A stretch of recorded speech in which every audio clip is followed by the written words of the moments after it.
अभी हम मनाली में अपना बिज़नेस कर रहे हैं। सबसे पहले मेरे हस्बैंड सब्ज़ी मंडी में काम करते थे। फिर शादी के बाद जब मैं उनके साथ गई तो मैंने उनको कहा कि किसी के पास काम करने से अच्छा हम दोनों एक दुकान खोलते हैं। सर फिर हमने सब्ज़ी की दुकान की। तो सर जैसे सब्ज़ी रखते रहे धीरे-धीरे मतलब सब लोग बोलने लगे आटा चावल रखो। फिर sir bank Punjab national bank का स्टाफ हमारे पास सब्ज़ी लेने आता था। तो मैंने ऐसे उनसे बात की कि अगर हमने पैसे लेने हो क्या हमें मिलेंगे? तब उन्होंने पहले मना कर दिया, मतलब ये 2012-13 की बात है।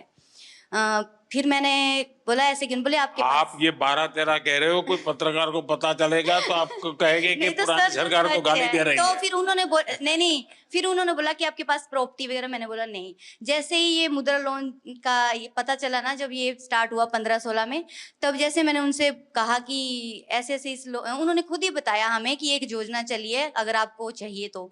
सर मैंने बोला हमें चाहिए, तो उन्होंने हमें कोई कागज़ पत्र कुछ नहीं माँगा। उन्होंने 2.5 लाख रुपए हमें फर्स्ट टाइम दिए। वो 2.5 लाख रुपए मैंने 2 ढाई साल में उनको वापस दिए। उन्होंने मुझे फिर 5 लाख रुपए दिए।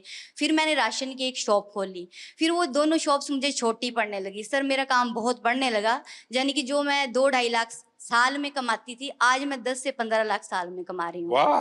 फिर मैंने 5 लाख भी कंप्लीट कर दिया तो उन्होंने मुझे 10 लाख दिया। सर मैंने 10 लाख भी कंप्लीट कर दिया 2 ढाई साल में ऐसे ही, तो अब उन्होंने मुझे 2024 नवंबर में 15 लाख दे दिया। हुँ। और सर मेरा काम बहुत ज़्यादा बढ़ रहा है और मुझे अच्छा लग रहा है कि अगर हमारे प्रधानमंत्री ऐसे हैं और अगर वो हमारा साथ दे रहे हैं तो हम भी उनका साथ ऐसे ही देंगे। हम कहीं भी ऐसे गलत नहीं होने देंगे कि हमारा भी करियर खराब हो कि हाँ जी उन लोगों ने ऐसे पैसे वापस नहीं दिए। बैंक वाले तो बोल रहे थे 20 लाख ले लो, तो मैंने बोला अब हमें नहीं चाहिए। फिर भी उन्होंने बोला 15 लाख रखो, ज़रूरत हो निकालो तो ब्याज पड़ेगा, नहीं निकालोगे तो नहीं पड़ेगा। पर सर आपकी ये स्कीम मुझे बहुत अच्छी लगी।